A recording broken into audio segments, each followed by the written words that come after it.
Previously on Disco Elysium.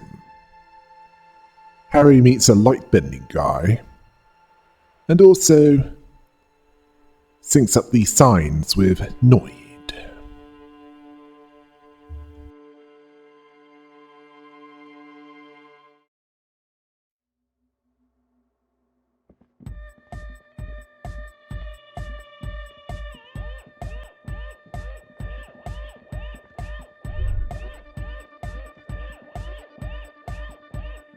Yo, man, what's on your mind?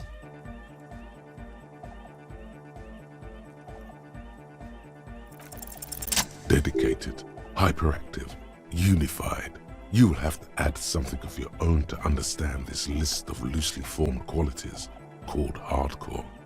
You need your own entry. Make it. Jumping around, as this sort of music requires, is actually a taxing physical activity and should be dignified with a sports suit.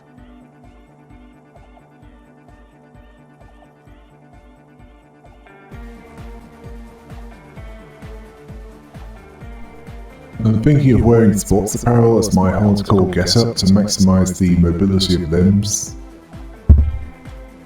You might as well make it complete with a whistle then. Take care, Noid.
In your hands you hold 16 Days of Coldest April by Yekatina Dar.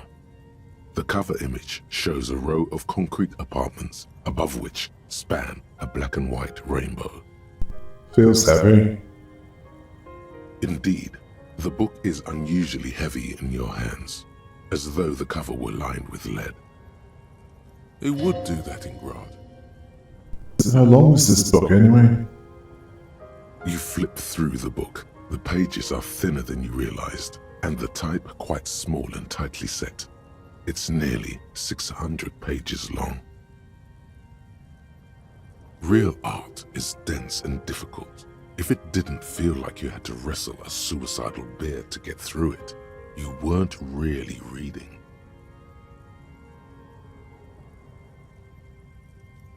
The back cover is dominated by a black and white photograph of the author. What does she look like? She can't be much older than her mid-30s in this photograph, and yet, from this cover, the eyes of a sad old woman stare back at you. In cold, detached prose, the author describes a scene from one of the Yugograd riots in the 20s. Youths overturned motor carriages and set trash cans ablaze, while heavily armored guardsmen dash in and disperse them in a flurry of baton blows. The Yugograd riots took place from 27 to 29. Fueled by ethnic unrest and the state's repressive tactics, these events are often seen as marking the end of a brief period of liberalization known as the Yugograd Spring. Like all such periods, it is frequently memorialized in art and literature. As ethnic tensions run wild, a pair of young lovers meet each other on the street. Somehow, in the middle of all the chaos, they manage to lock arms and look into each other's eyes. What happened next? It would physically hurt you to keep reading. Are you sure?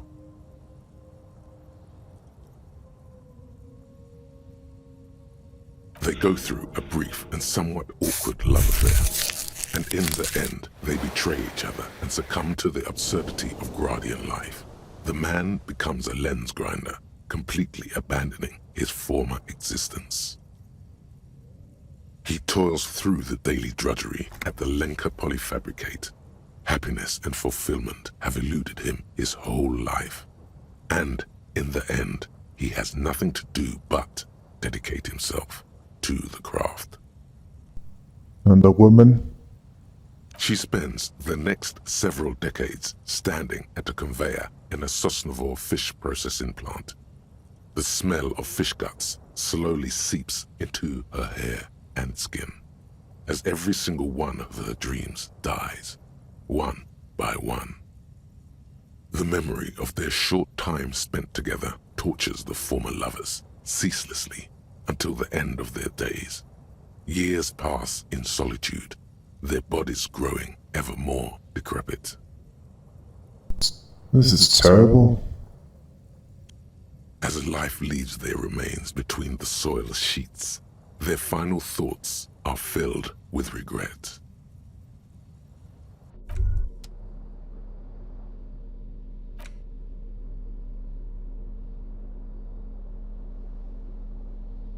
Medicinal purposes of the Pale.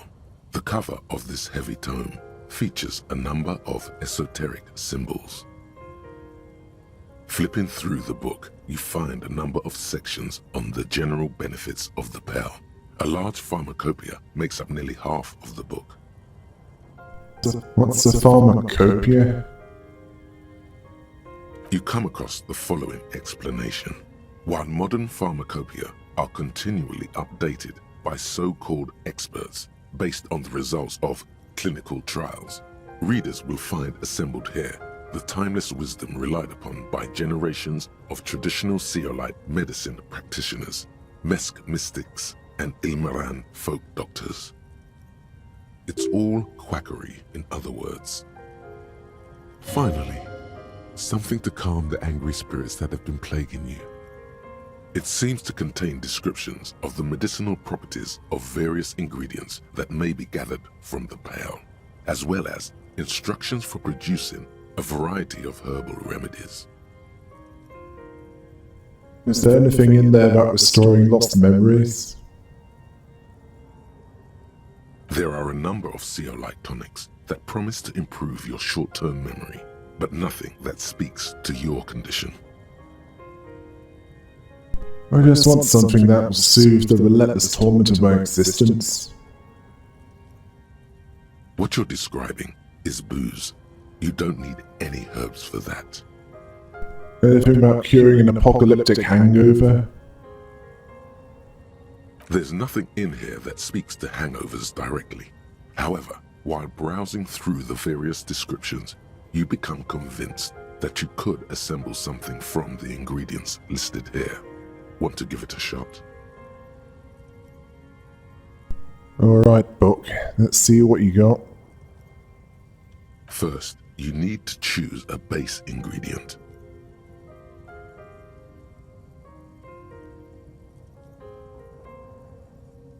Next, you'll need to combine the base ingredient with an appropriate vehicle.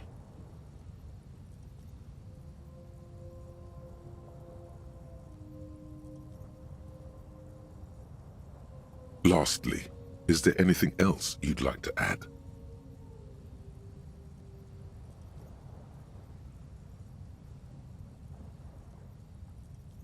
The ginger root will help with the nausea, and the birch bark tea will help you flush out the toxins. The ginseng should give you more energy, as a nice bonus. The very thought of this tea causes your muscles to relax and your mind to clear. You're more present and in control than you were a moment ago.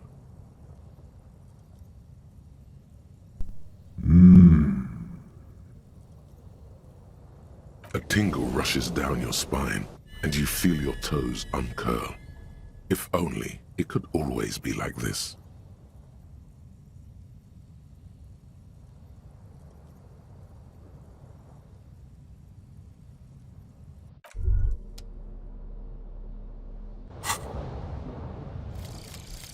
hardcore aesthetic. Oh yes, drugs. We're talking about drugs. Let's face it, these flirtations with the hardcore aesthetic have all been leading up to one question. Can I do drugs harder now that I'm a hard cop? And the answer is yes. You can. You can do one more blast of pyrrolidon and yellow shit powder. You can even pull a ciggy and a lager on top of that. There, you've truly made the hardcore your own thing now.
The worn and beaten wooden planks of the bench do not look overly comforting.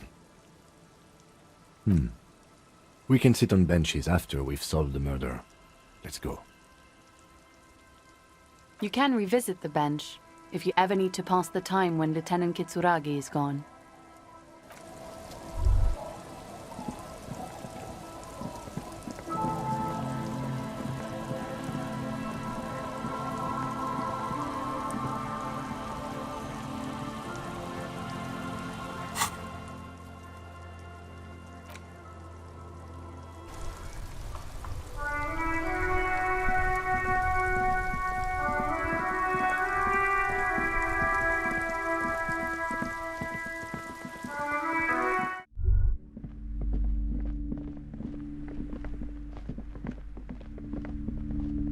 Shelves full of biographies of famous people, whoever they are. Storekeep, anything of note in this shelf? I would say... The Greatest Innocence. Yes, most certainly. It's an important educational tool delving into the depths of history, religion, and their relation to innocentic power. Who or what is an innocence? A very influential historical figure. But surely I don't have to tell you that. You're a law officer, and law officers have at least some education. The book is also very daring. The author aims to re-examine the universal understandings of the innocentic system, creating a fresh vantage point and a shift in the tired order of things. So you recommend it? Certainly, it's prudent for a person to have at least an elementary understanding of history and society. Imagine the chaos we'd be in otherwise. You feel like you should get this one? Definitely. It's important somehow. There's something personal inside. I'm interested in that Greatest Innocence book. A true cultural touchstone. Enjoy the read.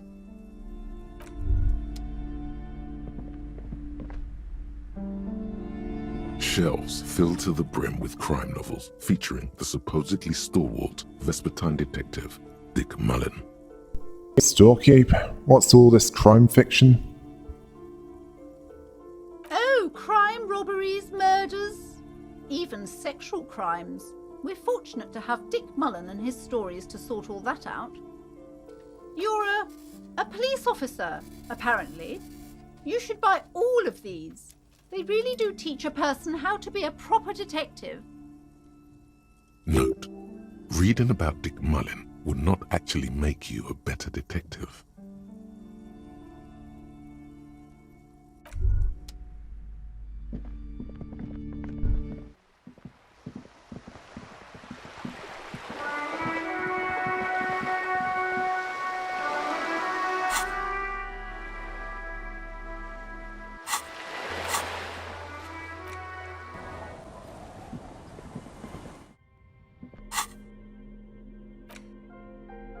The Greatest Innocence by João Paulo Salomão Lopes de Fuego.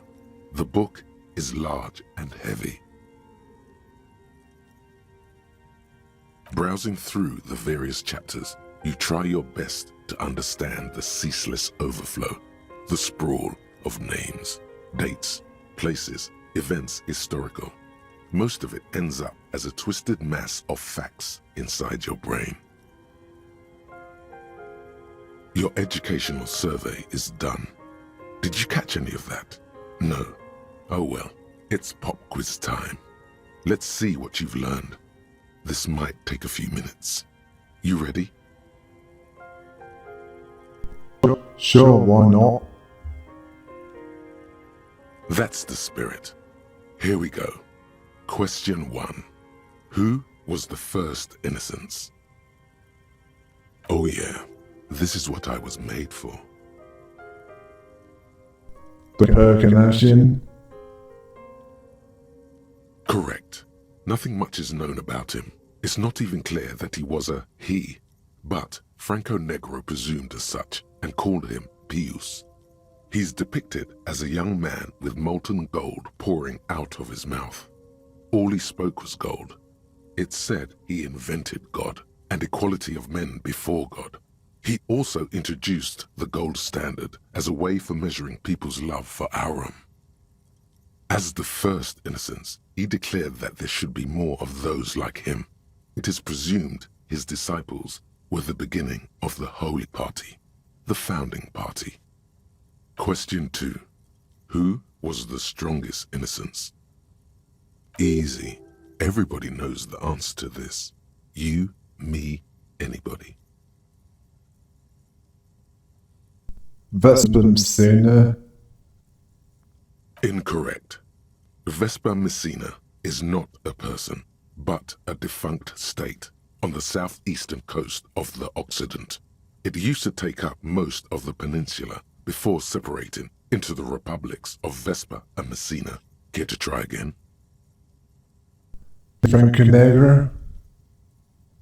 Correct. Named the innocence of militarism, he codified hereditary rule, but at the same time ended serfdom and established the Inter-Isolari Real as the global reserve currency. He also established the concept of the nation. Franco Negro attempted to solve the rising tensions between the aristocracy and bourgeoisie by building a unified society in which every man has a place and a mission, but at the same time may rise to nobility provided on the strength of his virtue. Question 3. Who was the false innocence? Got it under control. No problem. Solid on this one. It's widespread historical information. Stefan the Despicable? Incorrect. Stepan the Despicable, regent of Kedra, was a ruler who conquered the known world during the Kedriatic conquest, instead of the despotic Erno Pasternak. Would you try again? No, Pasternak? Correct. There have been a number of counter or false innocences, some assumed to have innocentic qualities, some who just thought so themselves. Occasionally, they have the support of a faction inside the ecclesiastic organization, and accusations of foul play have arisen. The most famous and important of these was Erno Pasternak. He was into torture, despotism, hymns, cannons, and world conquest, but got defeated and humiliated by Stepan the Despicable of Kedra. Final stretch. You've come so far and learned so much. This is the most important one. Question 4. Who was the greatest innocence, the most important of them all, the most precious to humankind. I've got it, honest. It's Dolores Day. Correct. The Mesk might see Franco Negro as the father of nations, but as of this century, there's been a great shift in attitude. Dolores Day has become widely regarded as the greatest innocence, a most radical change to the whole fabric of the world. Everything from inter-esolary travel to the connected world to 3 consecutive scientific revolutions can be traced back to her. Every decade that passes, she seems less human somehow, and more beautiful. Congratulations on finishing the test. The results and your subsequent grade have been calculated. You get a B. Good enough. Everyone misses a few from time to time. You would have done better if you just dialed the Dolores Day down a bit. Damn you, you arrogant book.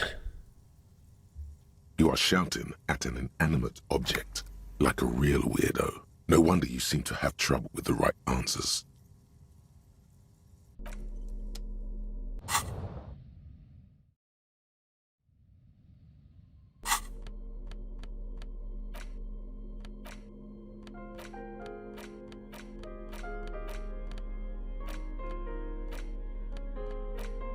It's the ledger you found in the trash. A cabbage of papers hanging from the board, with the permeables drawer inside. It's barely held together by a clip, then made complete by the faint smell of urinal cleaner.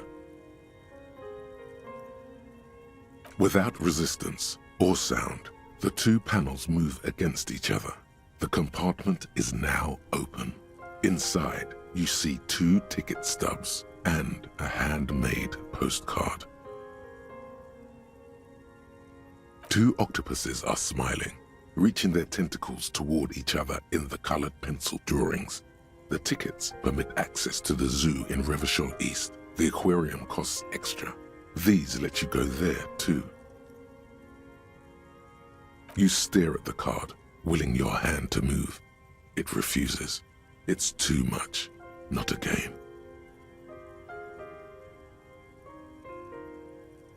It's slightly, ever so slightly, difficult to breathe once you've done so. The drawer is locked. Blue ink drips from the white pages in your hand.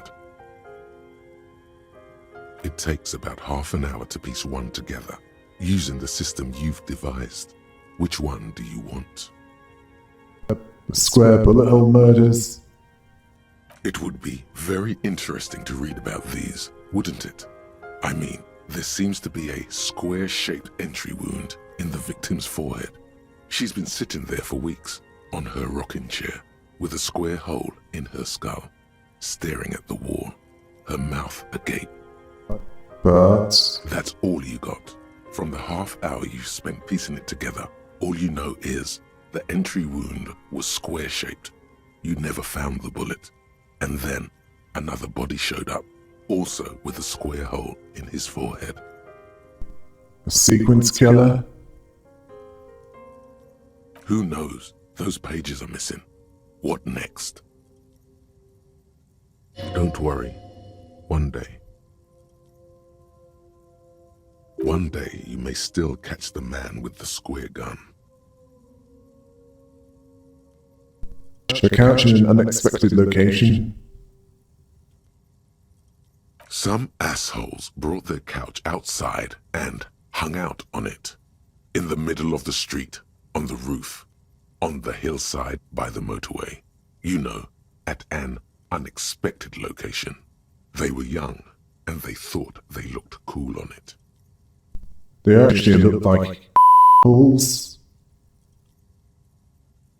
Insufferable dicks. Young people are the worst. So anyway, you got a complaint about the damn sofa, or couch, or whatever it is. They were leaving it out in all these unexpected and whimsical locations. They took it to where they also took photos of themselves on it, and smoked cigarettes, and drank coffee because they felt it's intellectual. Cigarette butts, Coffee cups, stupid couch. You had to clean it all up. And you did. So congratulations to you. Case solved. Did I ever catch those guys? No, you didn't have time for that. These notes show that you have what is called a real goddamn job. You don't have time to be chasing down the couch assholes. You have a real job to do. What next? But murder at the hookah parlor? Murder. Tum at the hookah parlor was a case originally assigned to an officer called Joseph Mills, who is now dead, of circumstances completely unconnected to murder at the hookah parlor. Wait, how? Beaten to death by a throng of Villalobos gang members when him and his partner JM, only initials mentioned, answered a call one night. It's a sad story, and it isn't really represented in your case files. Stop stalling and get to the murder at the hookah parlor. Right, on with the murder. Joseph Mills was on this case that he just couldn't solve, was doing it solo, said it was a real nutcracker, a real brain twister, was on it for, like, a month. The captain got impatient. Shit or get off the pot, Mills. Mills didn't get off the pot. Not yet. He kept at it for a couple of weeks more, racking his brains, running with every theory, as outlandish as they seemed. Still couldn't solve the murder at the hookah parlor. Tough case, he said. Toughest he's ever had. Go on. Okay. So the case is handed to you because Mills isn't getting anywhere, and you look into it. Here's the setup. A young man is found dead in a hookah parlor. You know, those places where you go and smoke bubblegum-flavored vapor all day.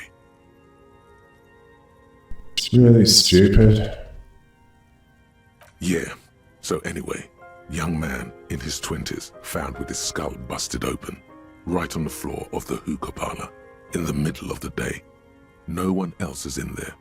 Only client that day. In perfect health, too. Some kind of movie producer. No one enters. No one exits. He's just sucking on his watermelon hookah all morning, all noon, like he usually does. He's a regular. No calls, nothing. Just sucking on the hookah until 15:45. Then bam, he's dead. On the floor with his skull busted open, blood everywhere. What happened?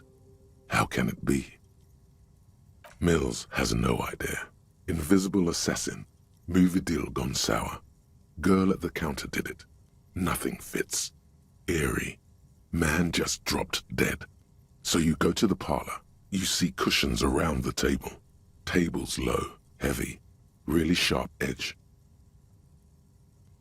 He sucked hookah, stood up, passed out, hit his head on the table and died. See?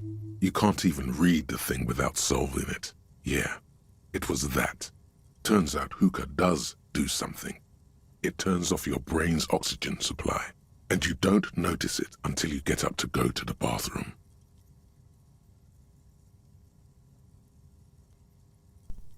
And what was he doing there for 6 hours?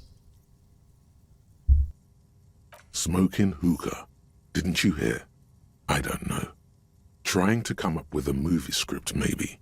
Anyway, that was murder at the hookah parlor. Joseph Mills wasn't a good detective, and about 30 minutes has passed piecing it together. Next. I can revisit this. Not much has changed in the meanwhile. A bunch of sodden papers still sags from the clipboard.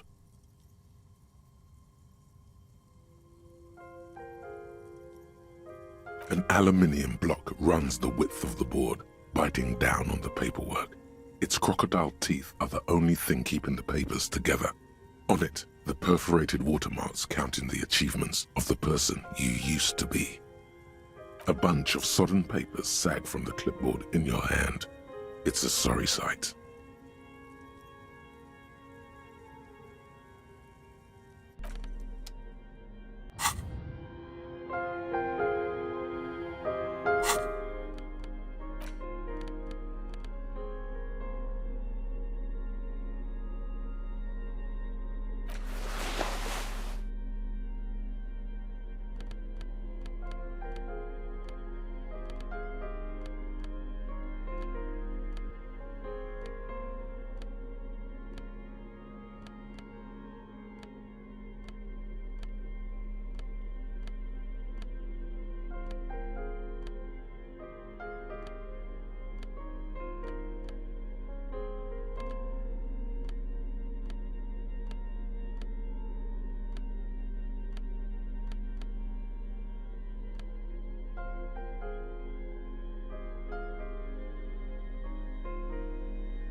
You're back. Good. What can I help you with?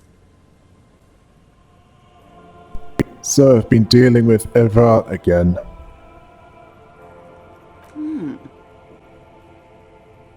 She's not even asking you anything. It's so easy to just say.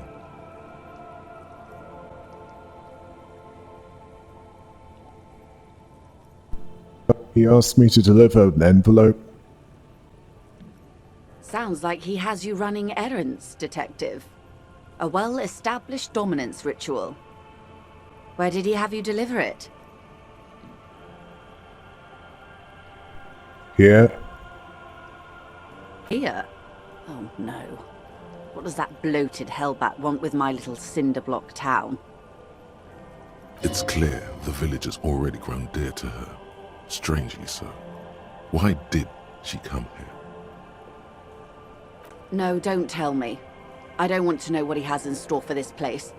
Probably a statue. It's a statue, right? A giant statue of him. Or better yet, his twin brother. Practically the same thing, but makes him seem less like a psychopath. You're quite fond of this village, aren't you? I should be. In my youth, I had a brief dalliance here in Martinez. He was an older man with impossibly broad shoulders. He's probably dead by now. Even his shack is long gone. Not that it matters. These buildings are all carbon copies of one another. You've been to Martinez before? Yes, I was slumming it with some girlfriends of mine. We had boats and... Don't hold it against me. My paramour certainly did not. Sounds like you miss those times. Not overly so. It's not like this was the only place we visited. Me and my girlfriends from Azon with our shiny boats. Like reavers. We told ourselves we were the worst thing to happen to the coast since the Coalition landed in '08. Imagine. Oh no. She's sentimental, all right. Why would she come here otherwise? Why did you come here then? To this jetty? I'm over-radiated, Harry. I do silly things sometimes, out of Pale-related illness. Like sail over here. The moral of the story is, do not spend 22 days a year in Pale transit. Don't waste your 20s slumming it with your stupid friends. And don't deliver Everard Clare's mail. Are you satisfied, Detective? What else can you tell me about your mail delivery quest for Everard? Do you think it will improve the place? He wants to build a youth centre here for the children of Martinez. A youth centre with Edgar Clare's statue on top of it? The humidity crawls under your skin. Your eyes track her gaze, past the net picker, toward the concrete square of the nameless village off the coast of Martinaise. Go ahead. Help him. Make it so. I have no power to stop him. So you said you can't find the place. Yes. I'm sad I'll never have the time, Detective. I've always wanted a dilapidating fishing village.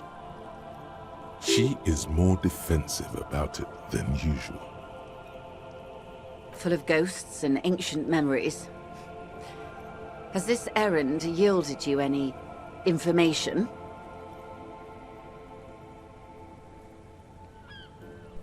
He asked me to open the door. A referral, you mean? I take it this was for someone in the RCM. Don't answer that. No, I mean like a real door to someone's house. Oh my. A real door? The lieutenant does not say anything, but you hear the nylon of his jacket rustle as he looks at you.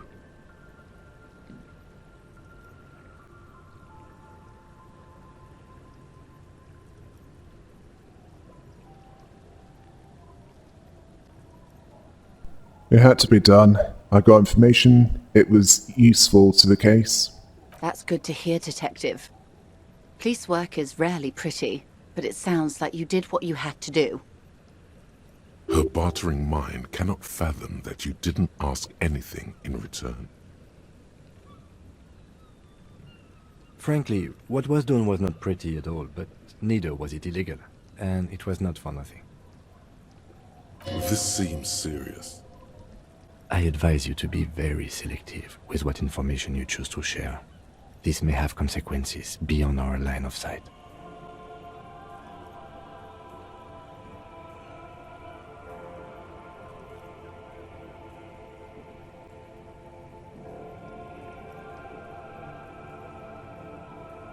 I told him about the mercenary tribunal. He didn't seem too worried. Brinkmanship or saber rattling? Was he surrounded by Union men he wanted to impress? No, it was more like he wanted things to get worse. In secret, of course.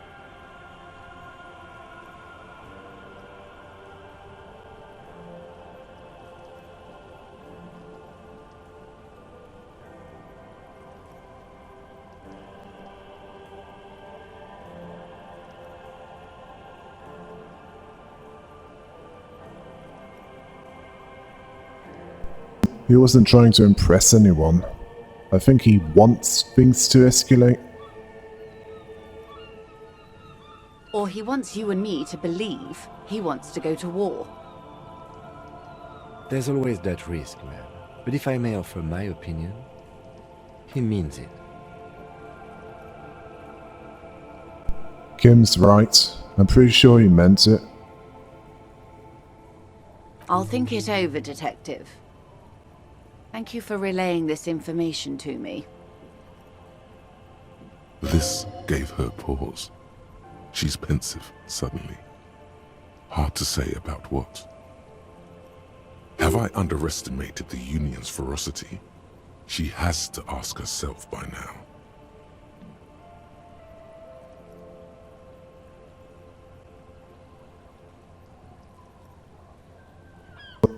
That's all I've got to say. What you've said is quite enough. You've given me a lot to consider, and may have helped me prevent this conflict from escalating. I'd rather talk about something else for now, if you don't mind. Of course, Detective. You can always drop by later, should something come up. Now, what else can I do for you?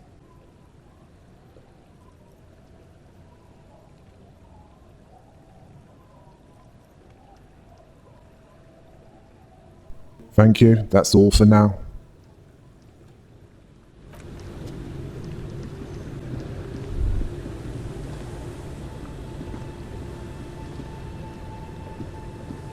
Yes?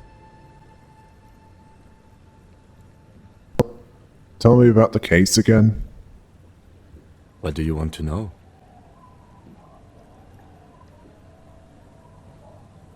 Can we go over the preliminary info again? You mean like a brief? Do you want me to brief you again? Brief? Yes, that sounds good.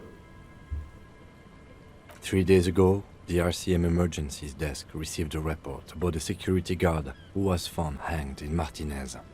An anonymous caller said there was a dead body behind the Whirling in Rags hostel cafeteria. The cadaver had been there for 4 days. No one had come to investigate. During that time, the victim had been stripped of his belongings.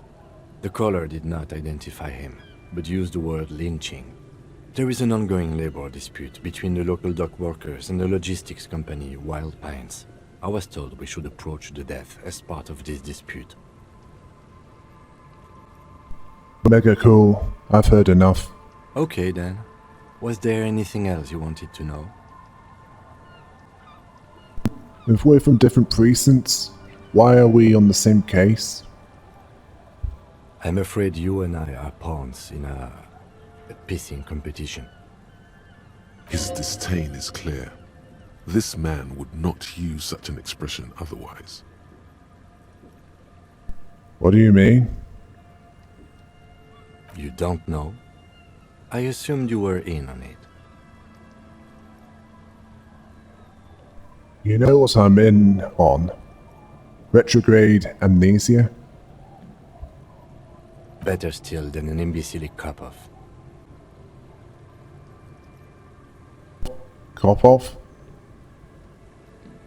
It's just stupidity. What kind of stupidity? The cop kind. Our precincts can't decide if Martinez is part of Jamrock or the Industrial Harbor. Yours or mine, as if we somehow own parts of the city. Typical street gang mentality. So we've let the Union make a mockery of law enforcement here. And now it's come to its natural conclusion. Ah, so this is a struggle over who runs Martinez. Well, sort of.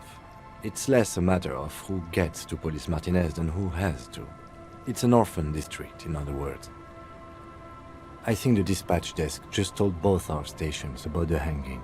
There was quite the brouhaha at the 57th, I can tell you that. Time to settle it, they said. Cop off. But I assure you, I am not their finest or toughest with 102 cases solved. What I am is least interested in a pissing competition. So he volunteered to represent the 57th, but not out of competitiveness. On the contrary. Somewhere in your mind hangs a dark green blackboard. There are 2 columns. One says, cases solved. The other, confirmed kills. I wonder what this says about me. I was sent by my station.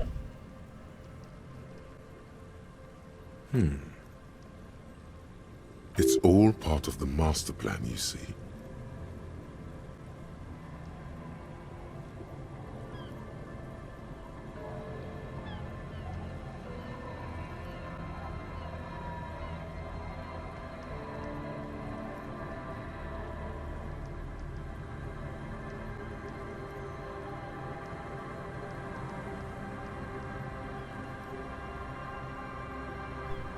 I probably have an unbelievable kill count. I bet you do.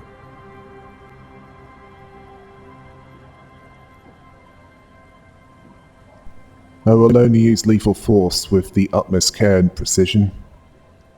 It's a good thing you found that gun. I can see why they sent you now. Was there anything else you wanted to ask about the competition? If not, we should move.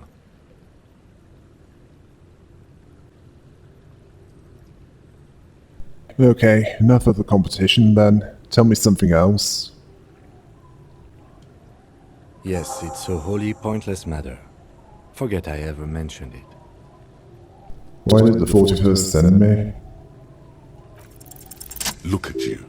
It's because you're a failure.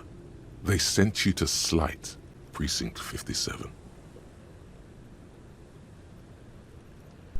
Yeah, that makes more sense than the other stuff I thought of. Just think about it for a second. You're a raging alcoholic who showed up 3 days late wearing piss-stained disco garb. You weren't sent here to win. Kim, what if my precinct sent me on this case because I'm a up? Like, as a joke? I've considered it. So it's true? It would be immensely ugly of them, not to mention unprofessional, but I also think it's somewhat unlikely. Why is that? I checked the records. This jurisdiction dispute, who polices Martinez, reaches back to the 30s. It's as old as my station. And all this time we can't decide who gets Martinez? I think, yes, both stations would prefer a win. Do you really see me as a safe bet? Safe? No. But you're old. You've made it this far. Something has brought you through. We've only just started working together, so I don't know what it is yet. But it's there. So no, I don't think they sent you as a joke. And even if they did, they are in for a surprise. He's right. There are no airtight theories, just paranoia. You've given it some thought. Now let it go. Nothing.